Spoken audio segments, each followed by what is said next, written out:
Undercover Groom visits bride's home disguised as a homeless man and uncovers a surprising truth. Jacob Evans stood at the floor-to-ceiling windows of his penthouse office, watching the city below buzz with its usual afternoon energy. His reflection stared back at him, impeccable suit, carefully styled hair, the very picture of a successful 32-year-old business heir. Yet something in his eyes betrayed an unease that even his best-tailored armor couldn't conceal. On his desk lay an invitation to his own engagement party, the golden letters catching the late afternoon sun. "Jacob Evans and Rebecca Sinclair cordially invite you." The words seemed to mock him, each elegant curve of calligraphy adding weight to the doubt gnawing at his conscience. "Mr. Evans?" His assistant's voice crackled through the intercom. "The wedding planner is here to discuss the venue options." Jacob pressed the button with perhaps more force than necessary. "Cancel it. Cancel everything for the next 2 weeks." There was a pause. "Sir? The engagement party is in 3 weeks, and your father. Tell him I'm conducting a personal investigation into a potential business opportunity." The lie came easily, practiced over weeks of planning. "Something that could double our market share in the Midwest." His father would love that explanation. Old Richard Evans had never met a profit margin he didn't want to increase, even if it meant missing his only son's wedding preparations. The irony wasn't lost on Jacob that he was using his father's obsession with business to escape the very marriage that had been orchestrated, in part, to strengthen the Evans business empire. Jacob loosened his tie and walked to the private elevator that would take him to his personal garage. His phone buzzed. Rebecca's smiling face appeared on the screen. He let it go to voicemail, adding another brick to the wall of guilt he'd been building. Rebecca deserved better than this deception, but he needed to know the truth. The question had first planted itself during their engagement dinner 2 months ago. Rebecca had been perfect, graceful, charming, and impossibly beautiful in her azure dress. Yet when the conversation turned to their future plans, something in her eyes had dimmed. It was subtle, barely a flicker, but Jacob had seen it. That same look had haunted him through countless society events, charity galas, and family dinners since. Was she, like so many others in his world, just playing a part? The thought of spending his life with someone wearing a mask was unbearable. He'd seen too many society marriages crumble beneath the weight of facades and false pretenses. His own parents' marriage had been a masterclass in maintaining appearances while living essentially separate lives. In his garage, Jacob bypassed his collection of luxury cars and headed to a nondescript sedan he'd purchased under a false name. In the trunk was everything he needed for his transformation: worn clothes from a thrift store, artificial dirt, and subtle makeup to alter his appearance just enough. He'd spent weeks planning this, studying how to blend in with the homeless population without arousing suspicion. The drive to Rebecca's hometown took just over an hour. With each mile marker, Jacob felt the trappings of his privileged life falling away. He parked in a quiet alley and changed, carefully disheveling his appearance. The final touch was a worn baseball cap pulled low over his eyes. Looking in the rearview mirror, he barely recognized himself. The Sinclair estate sat on the outskirts of town, a sprawling Victorian mansion that spoke of old money and careful preservation of status. Jacob had visited several times as Rebecca's fiancé, always greeted with champagne and effusive welcomes. Now, he shuffled past the ornate gates, head down, just another invisible person on the street. The transformation was immediate and stark. A couple walking their dog crossed to the other side of the street to avoid him. A shop owner watched him suspiciously through her window. The same town that had practically thrown a parade when he'd visited as Jacob Evans, heir to the Evans fortune, now treated him like a threat to be avoided. He made his way to the town square, finding a bench with a clear view of the local cafe where Rebecca's mother, Margaret Sinclair, held her weekly charity committee meetings. The same woman who had once insisted Jacob call her Mom walked past him without a glance, her designer heels clicking against the pavement. Inside, he watched as she and her friends discussed their latest fundraising gala, occasionally glancing with distaste at a homeless man who had dared to sit too close to their venue. The sun was setting when Jacob spotted Rebecca's younger sister, Emily, leaving her yoga class. She'd always seemed the more genuine of the Sinclair daughters, yet now she clutched her purse tighter as she hurried past him, slipping her friend a 20 to have someone walk her to her car. Just in case. Each interaction was another weight on Jacob's heart, confirming his worst fears about the family he was about to join. The Sinclairs, like so many in their social circle, seemed to view the less fortunate as an inconvenience at best, a threat at worst. How could Rebecca be different, raised in this environment of privilege and prejudice? As darkness fell, Jacob found himself questioning not just his upcoming marriage, but everything he thought he knew about Rebecca. Had her passionate speeches about social responsibility been just that, speeches? Was her work with various charities simply another social obligation, a box to check on the path to becoming the perfect society wife? He was about to call it a night when movement near the Sinclair estate caught his eye. A figure slipped out of a side gate, dressed in dark clothes. Even at a distance, he recognized Rebecca's graceful movements. But instead of heading toward the town center where the nightlife bustled, she turned toward the shadier part of town, moving with purpose. Jacob hesitated only a moment before following, keeping to the shadows. Whatever Rebecca was doing, sneaking out alone at night, it certainly wasn't in her family's carefully curated script. For the first time since beginning his charade, Jacob felt a spark of hope, or was it fear, that there might be more to his fiancée than met the eye. Little did he know, he was about to discover just how wrong his assumptions had been. The streets grew narrower as Jacob followed Rebecca's silhouette through the darkening town. Gone were the manicured lawns and pristine sidewalks of the affluent neighborhoods, replaced by crumbling concrete and chain-link fences. Every instinct told him to call out to her, to warn her about the dangers of this area, but curiosity kept him silent, skulking in the shadows like the vagrant he pretended to be. Rebecca moved with surprising confidence, as if she'd walked these streets 1,000 times before. Her usual designer clothes were nowhere to be seen. Instead, she wore dark jeans and a plain hoodie, her normally perfectly styled hair hidden beneath a worn baseball cap. It was a transformation almost as dramatic as Jacob's own. A group of men lounged outside a shuttered convenience store, sharing a bottle and a paper bag. Jacob's heart nearly stopped when Rebecca walked past them, but to his amazement, one of them called out, "Evening, miss," with genuine respect. She responded with a familiar wave, never breaking her stride. These men, whose society would label as dangerous, treated her with more courtesy than her own social circle had shown to Jacob in his disguise. The irony wasn't lost on him. His surveillance was interrupted by a harsh voice behind him. "You're new around here." Jacob turned to find an elderly woman studying him with suspicious eyes. She leaned heavily on a cane, but her gaze was sharp as a hawk's. "We don't take kindly to stalkers in this neighborhood, especially not ones following our angel." "I'm not." Jacob started to protest, but the woman cut him off with a wave of her cane. "Save it, son. I've been watching you shadow that girl for the past 10 minutes. Either state your business or move along before I call Jimmy and his boys." She gestured toward the men at the convenience store, who were now watching the interaction with interest. Caught between revealing his identity and maintaining his cover, Jacob fumbled for an explanation. I needed help. Someone told me there might be assistance in this direction."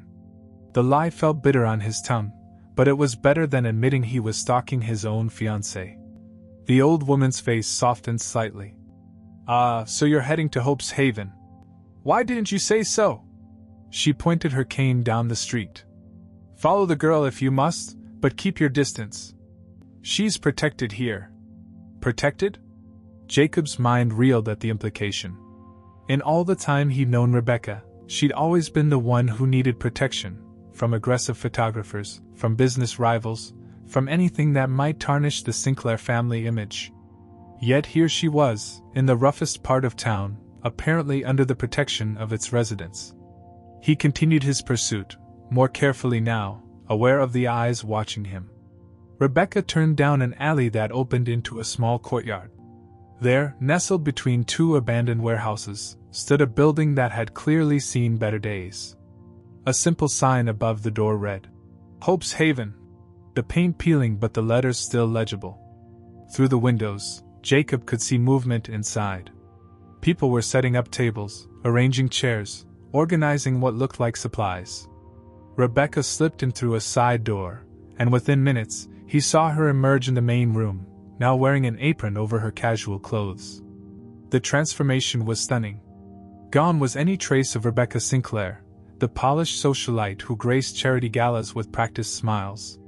This Rebecca moved with purpose, calling out greetings to volunteers by name, her face animated with genuine warmth. She helped an elderly man with his walker, laughed at a child's joke, and handled a stack of supplies with the efficiency of someone who'd done this countless times before. Jacob found a vantage point in the shadows of a loading dock across the courtyard. Over the next few hours, he watched as people began to arrive, dozens of them, from all walks of life. The elderly, single mothers with children, veterans still wearing pieces of their uniforms, young people who looked like they'd hit hard times. Each was greeted with dignity, offered a hot meal, and treated with a respect that Jacob had rarely seen in the high society gatherings he frequented. But it was Rebecca who held his attention. She seemed to know everyone's story, asking about job interviews, medical appointments, or family members by name. When a young mother broke down crying, Rebecca didn't hesitate to embrace her, unconcerned about her designer jeans getting stained by the woman's tears. "She's something else, isn't she?" The voice nearly made Jacob jump out of his skin. It was the elderly woman from before, who had somehow approached without him noticing. "Been running this place for 3 years now, though you won't find her name anywhere on the paperwork. Smart girl, keeping it quiet. 3 years?" Jacob's surprise made him forget to disguise his voice. The timing hit him like a punch to the gut. That was before he'd even met Rebecca. The woman either didn't notice his slip or chose to ignore it. "Bought the building through a shell corporation, from what I hear. Renovated it herself, piece by piece. Shows up nearly every night, though her hoity-toity family thinks she's at some spa or social club." She chuckled. "Imagine their faces if they knew their perfect daughter was serving soup to homeless folks instead of sipping champagne at the country club." Jacob's mind raced. The Shell Corporation explained the mysterious withdrawals from Rebecca's trust fund that had puzzled him, transactions he'd noticed while reviewing their prenuptial agreement but hadn't questioned. He'd assumed they were shopping sprees or salon visits, the usual expenses of a society woman. How wrong he'd been. "Why?" he started, then corrected himself. "Why does she keep it secret?" The old woman gave him a knowing look. "You've seen how the other half lives, haven't you? They talk about charity and giving back, but it's all galas and photo ops.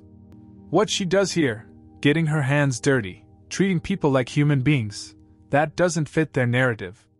Her father especially, well, let's just say Stanford Sinclair didn't build his empire by being kind to the less fortunate." A commotion from the shelter drew their attention. A man had become agitated, shouting about something Jacob couldn't quite hear. Rebecca approached him with calm confidence, speaking in low tones. Within minutes, the man's shoulders relaxed, and he allowed her to lead him to a quiet corner. "That's our angel," the woman said softly. "Though she hates when we call her that. Says she's just doing what anyone would do." She turned her piercing gaze on Jacob. "But we both know that's not true, don't we? Not everyone would risk everything they have to help strangers." Jacob watched as Rebecca returned to serving meals, her smile never wavering. In that moment, he realized he'd been asking entirely the wrong questions. He'd wondered if Rebecca was marrying him for his wealth and status, when he should have been asking himself if he deserved someone capable of such profound compassion and courage. The old woman's cane tapped his shoulder. "Word of advice, son? Whatever you're running from, whatever brought you here, sometimes the best thing you can do is stop running and start seeing what's right in front of you." With that cryptic statement, she hobbled away, leaving Jacob to wrestle with the weight of his discoveries and the shame of his assumptions. He had come here to test Rebecca's character, only to have his own found wanting. Over the next several nights, Jacob found himself drawn back to Hope's Haven like a moth to flame. Each visit revealed new layers to the woman he thought he knew. Gone was the Rebecca who carefully measured her words at dinner parties, replaced by someone who spoke with passionate conviction about everything from affordable housing initiatives to educational programs for homeless youth. On his third night of observation, he watched her handle a crisis that would have sent most society women running for their therapists. A young man had stumbled in, clearly in the grip of withdrawal, his hands shaking so badly he could barely hold a cup. Instead of calling the police, as Jacob had seen countless times in his own world, Rebecca calmly approached him. "Kevin," she said softly, and Jacob was stunned to realize she knew him. "We talked about this. Remember what Dr. Martinez said at the clinic?" The young man's eyes were wild, desperate. I couldn't make it. The waiting list, they said 3 more weeks. I can't wait that long." Rebecca's response changed everything Jacob thought he knew about her. "Give me 10 minutes, she said, pulling out a phone, not her usual iPhone, but a basic burner phone. She stepped into a back office, and through the window, Jacob could see her pacing, gesturing animatedly as she spoke. True to her word, within 10 minutes, a tired-looking woman in scrubs arrived. She and Rebecca helped Kevin into a waiting car, speaking in low, reassuring tones. Later, Jacob overheard snippets of conversation among the volunteers. Rebecca had called in a favor at a private rehabilitation center, one that normally catered to wealthy clients with discrete addiction issues. "She's been doing this for months," a volunteer explained to another. "Trading her family's social connections for emergency beds in rehab centers. Her father would explode if he knew she was using their name this way." The revelation struck Jacob like lightning. He'd always assumed Rebecca's extensive social network was about maintaining their place in society. Instead, she had transformed it into a secret support system for people society had forgotten. Every charity board position, every social club membership, every carefully cultivated relationship with wealthy families. They weren't just social obligations, they were resources she could tap into for her real mission. That same night, Jacob witnessed something that touched him even more deeply. A teenage girl, no more than 16, arrived at the shelter clutching a worn backpack. She was clearly running from something, her eyes darting nervously to the doors and windows. Rebecca took one look at her and immediately went into action. "Sarah, right?" Rebecca said gently, though Jacob was certain they never met before. "Martha called ahead about you. Come on, let's get you somewhere quiet." She led the girl to a small office, away from the main room. Through the window, Jacob could see Rebecca listening intently, her face a mix of compassion and controlled anger as the girl spoke. After a while, Rebecca made another call, and within an hour, a woman in a social worker's badge arrived. The girl left with her, looking less frightened than when she'd arrived. "Another one saved from the streets," the elderly woman from Jacob's first night commented, appearing beside him again. She seemed to have a knack for catching him during his most reflective moments. "You know what makes our angel different from all those other rich folks who show up once a year with their cameras and their tax-deductible donations?" Jacob shook his head, though he was beginning to understand. "She remembers their names, their stories, their dreams." The woman gestured to the bustling shelter. "See that man serving soup? Ex-banker who lost everything in the crash. The lady folding blankets? Used to be a teacher before her medical bills bankrupted her. Rebecca doesn't just feed them, she helps them rebuild their lives. Gets them job interviews, medical care, whatever they need to get back on their feet."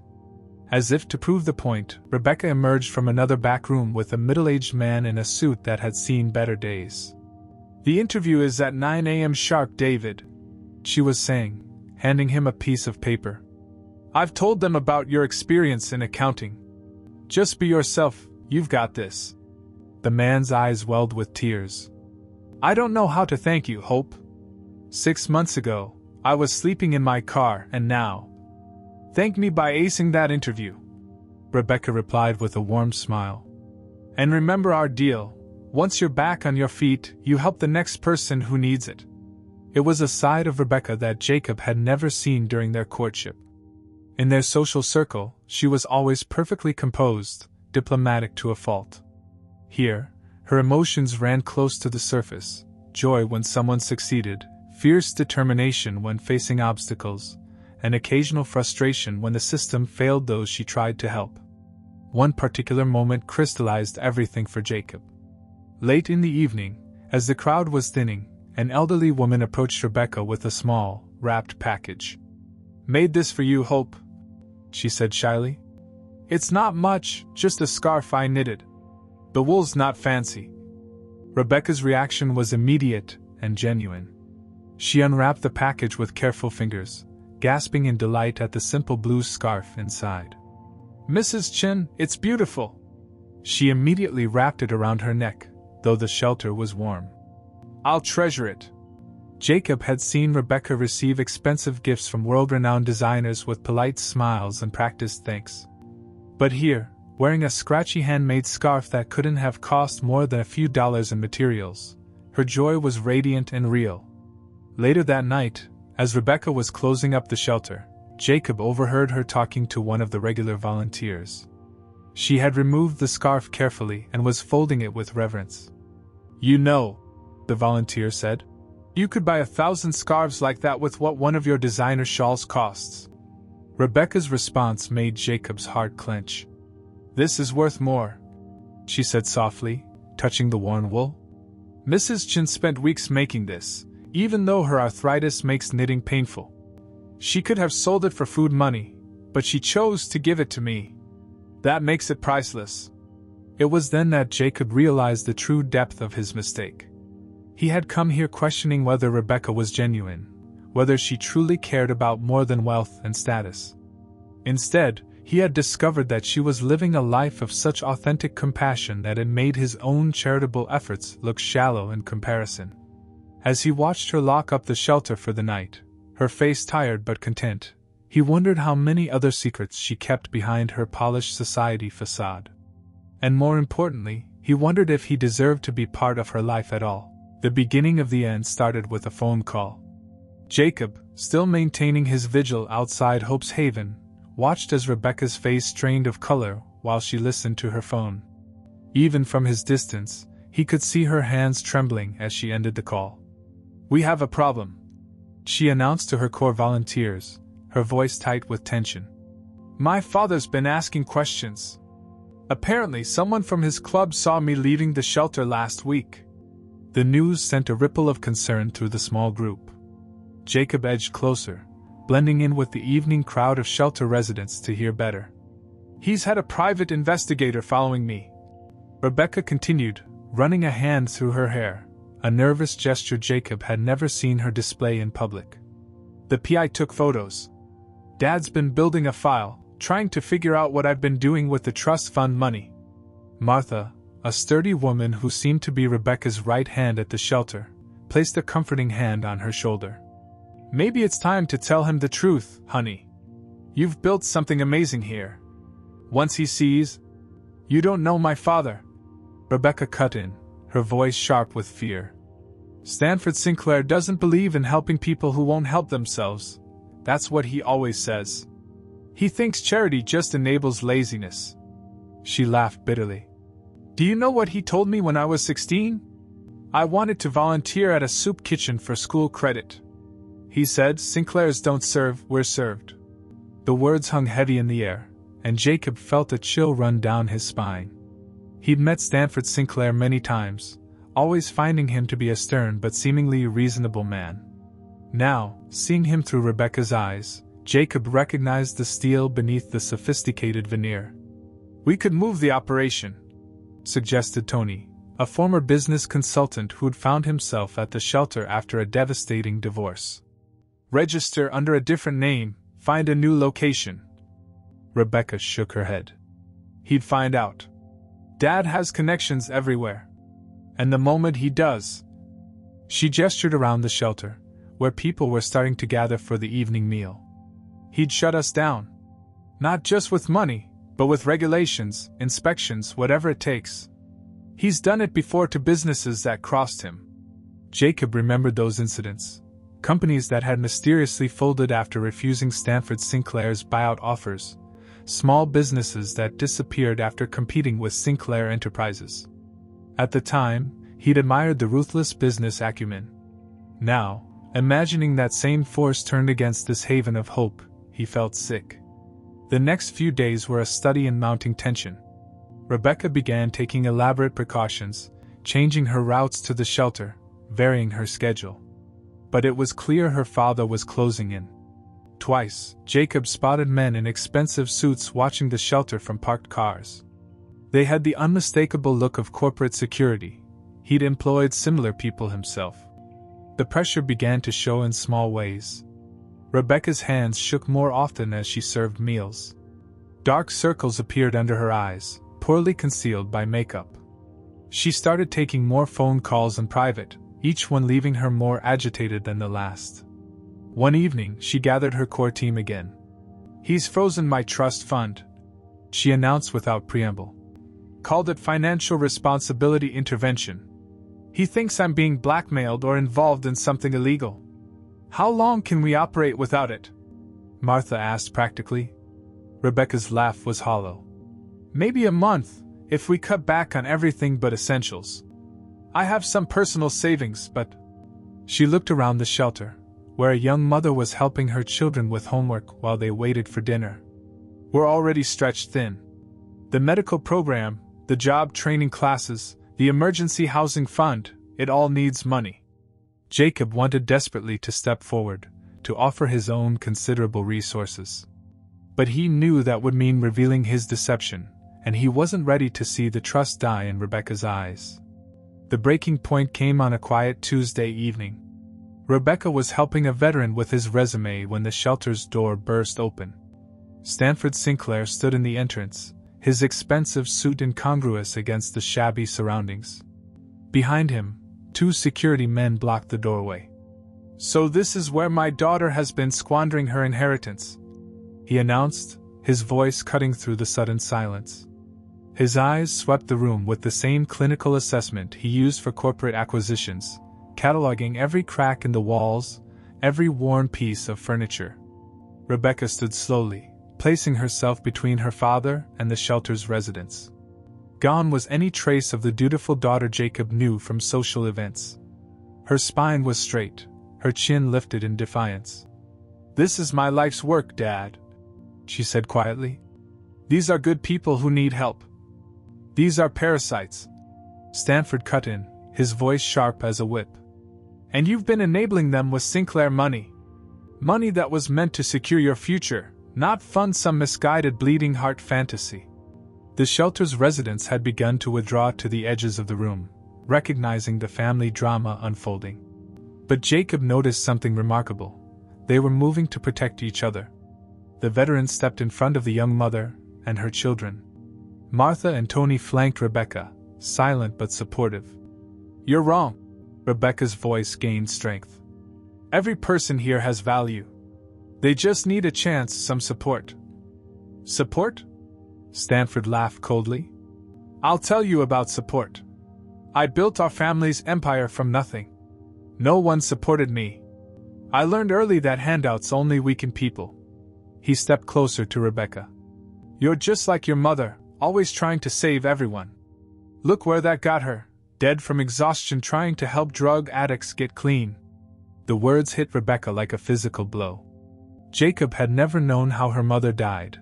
It wasn't discussed in society circles. But now he saw Rebecca's hands clench into fists, saw tears spring to her eyes. "Mom believed in helping people," she whispered. "She believed that wealth came with responsibility." "Your mother was naive," Stanford snapped. "And you're following in her footsteps. Well, it ends now." He pulled out his phone, showing her something on the screen. "I've already filed paperwork to have this building condemned.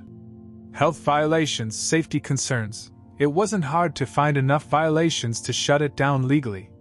The color drained from Rebecca's face as she read whatever was on the screen. Her father pressed his advantage. "You have a choice, Rebecca. End this foolishness now. Come home, focus on your wedding preparations, be the daughter you were raised to be. Or continue this charade and watch everything you've built here crumble." His voice softened slightly. "I'm doing this for your own good, princess. The world is harsh. Better you learn that now than waste your life trying to change it. Jacob watched as Rebecca swayed slightly, the weight of her father's ultimatum settling on her shoulders. In that moment, he saw all her carefully constructed worlds colliding, the society princess and the secret angel of hope, the dutiful daughter and the passionate advocate. And for the first time since beginning his charade, he knew he had to act. Jacob stepped forward from the shadows, his heart pounding. With deliberate movements, he removed his worn baseball cap and wiped the artificial dirt from his face. The transformation drew gasps from the shelter's residents who had grown used to his presence over the past weeks. "That's enough, Stanford," he said, his voice carrying the authority that came from years of commanding boardrooms. The effect was immediate. Stanford Sinclair's head snapped around, his eyes widening in recognition despite Jacob's disheveled appearance. "Jacob? What in God's name?" But Jacob wasn't looking at his future father-in-law. His eyes were fixed on Rebecca, whose face had gone through a rapid succession of emotions: shock, confusion, betrayal, and finally, a dawning understanding that made his heart clench. "You've been watching me," she whispered. "All this time? I came here to test you," Jacob admitted, taking a step toward her. "I was a fool who thought he needed to verify your character. Instead, I discovered my own prejudices, my own blindness." He gestured around the shelter. "You've built something extraordinary here, Rebecca. Something real." Stanford recovered from his surprise, his business instincts kicking in. "Jacob, surely you can't approve of this waste of resources. These people, Jacob cut in sharply, have shown me more about genuine humanity in 2 weeks than I've seen in 20 years of charity galas." He turned to face Stanford directly. "Did you know that Martha here runs a job training program that has an 80% success rate? That Tony uses his business experience to help people rebuild their credit and start small businesses? That your daughter has created a network of support that actually changes lives instead of just writing tax-deductible checks?" The shelter's residents and volunteers had formed a loose circle around them, watching the drama unfold. Jacob could see the elderly woman with the cane nodding approvingly from her corner. "This isn't about handouts," Jacob continued, warming to his theme. "This is about investment, in people, in potential, in hope. And if you can't see that, then you're not half the businessman you claim to be." Stanford's face had grown increasingly red. "Now see here, young man." "No, you see here."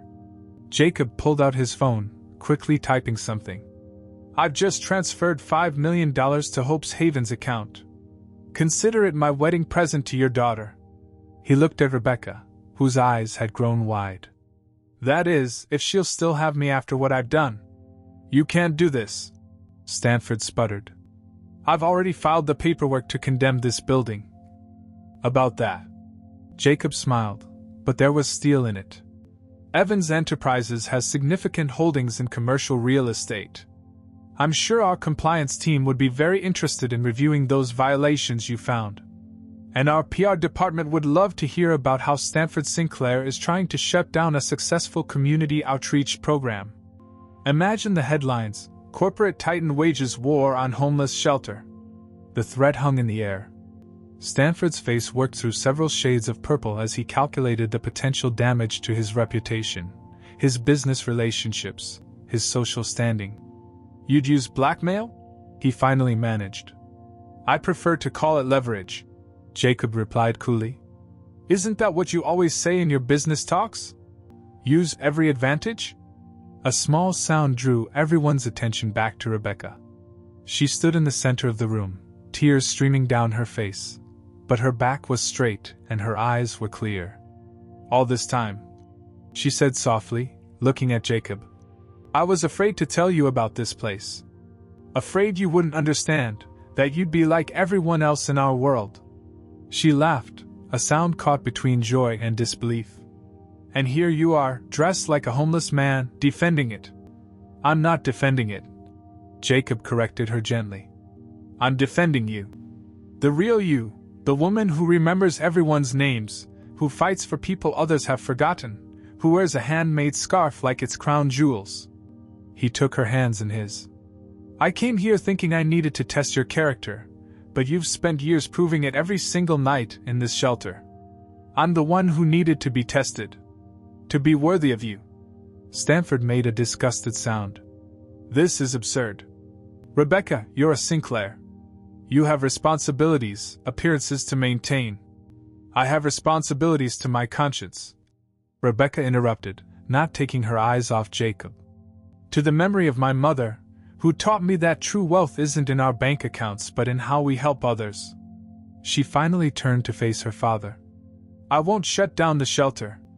I won't stop this work.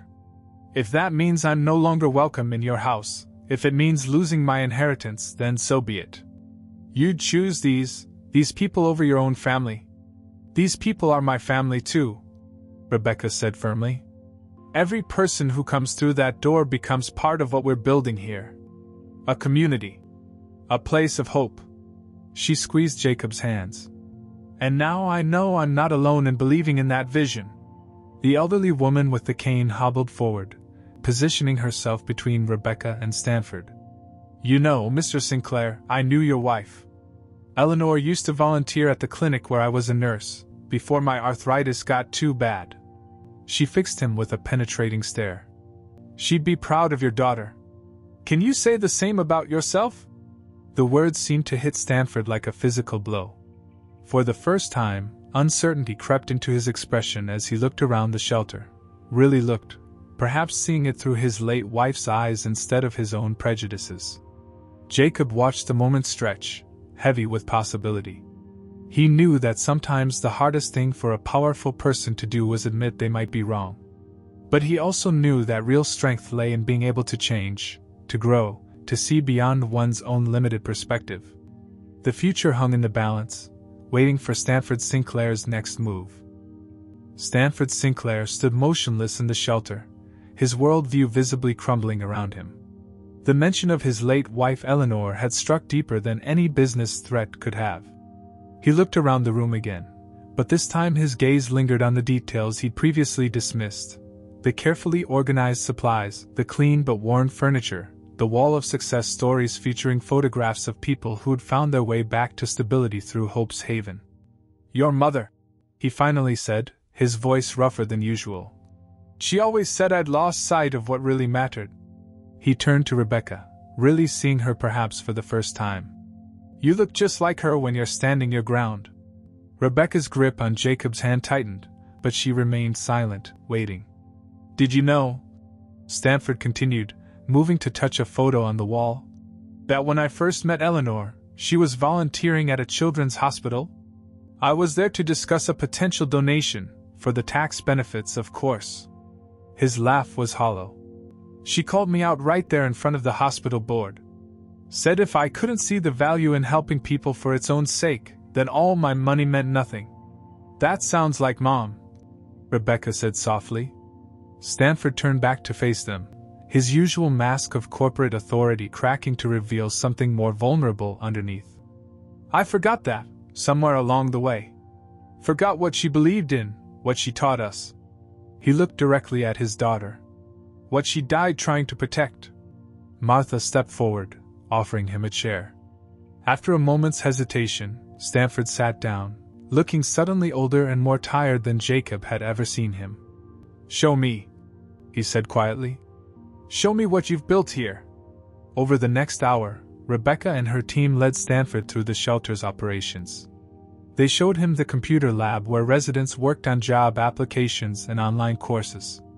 They introduced him to people whose lives had been transformed: the former teacher who now ran their literacy program, the recovered addict who counseled others through withdrawal, the teenage runaway who was now completing her GED. Jacob watched as Stanford's expression shifted from skepticism to grudging respect to something approaching wonder. The turning point came when Kevin, the young man Jacob had seen struggling with withdrawal weeks earlier, approached them. "Mr. Sinclair?" Kevin stood straight, clean-shaven and clear-eyed. "I wanted you to know, your daughter saved my life. Not just with the rehab program, but by believing in me when nobody else would." He pulled out a phone, showing them a photo. "That's my daughter. I get to see her now, have real visits, because I'm clean. Because Hope's Haven gave me a chance.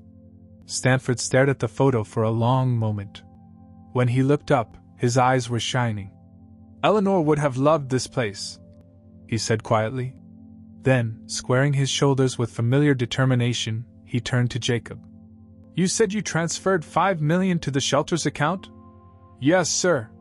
Match it, Stanford declared. $10 million total, in a proper endowment. We'll need to restructure the organization, set up proper governance. He caught himself, looking at Rebecca. That is, if you'll allow me to help. Rebecca's eyes filled with tears.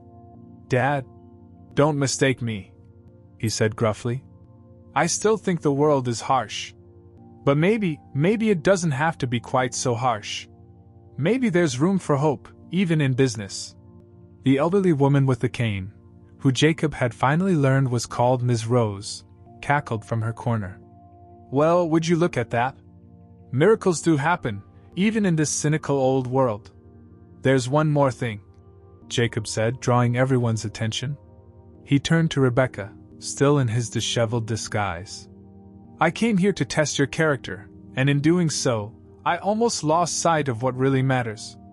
You've shown me what real integrity looks like, not in grand gestures or public donations, but in quiet, consistent compassion. He dropped to one knee, pulling out a simple ring from his pocket.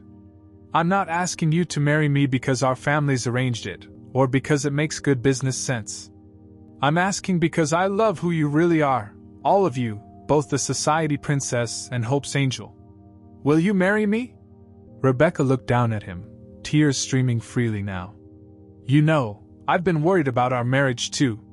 Afraid I'd have to hide this part of my life forever, afraid you wouldn't understand. She touched his face, smudging some of the artificial dirt. But you went to all this trouble to understand me, to see the real me. Her smile was radiant. Yes, I'll marry you, all of you, both the business tycoon and the man who'd dress as a homeless person to learn the truth. The shelter erupted in cheers.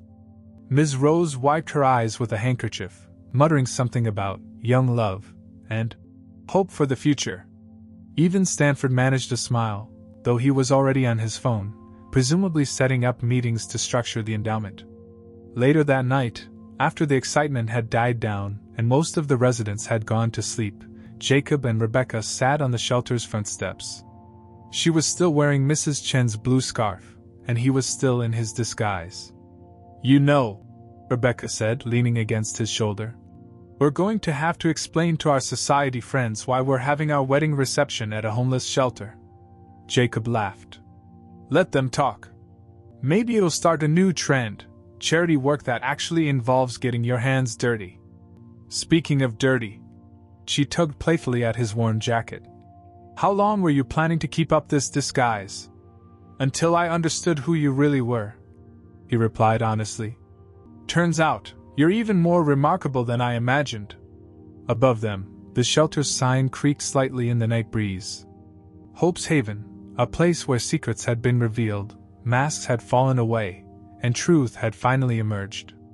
As they sat there, planning their future, neither Jacob nor Rebecca noticed Stanford watching them from the shelter's window, a sad smile on his face as he took out his wallet and looked at an old photo of Eleanor.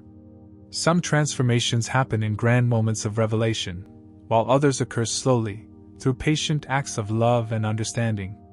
At Hope's Haven, both kinds of change had found a home, and the future stretched out before them, full of possibilities and promise.